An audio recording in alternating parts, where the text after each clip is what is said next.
Biblia Takatifu tumekuwa tukikutana na aya mbalimbali. Kwa maana baada ya mwanadamu kufanya dhambi, ilipasa mwanadamu afe kifo cha milele. Kwa sababu Mungu ni mwenye pendo, kwa sababu Mungu anampenda mwanadamu, akaleta neema. Neema ni nafasi ya upendeleo ambayo mtu anapokea, sio kwamba alitakiwa awe nayo, ni nafasi ya upendeleo. Au kwa namna nyingine tunasema kwamba neema ni nafasi ya pili ambayo mtu anapatiwa baada ya kuikosa ile nafasi ngapi? Ya kwanza. Ya kwanza.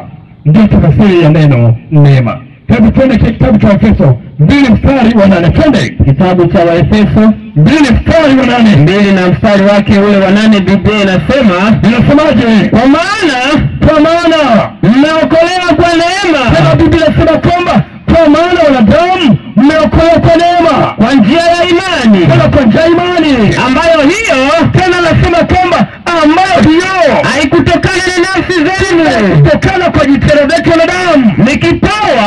Tena anasema kwamba ile neema ni kipawa cha Mungu. Tena ni kipawa cha nani? Cha Mungu. Na ndio maana haya mbalimbali tunaweza kwamba ile neema ni nafasi ya upendeleo ambayo mwanadamu anapewa.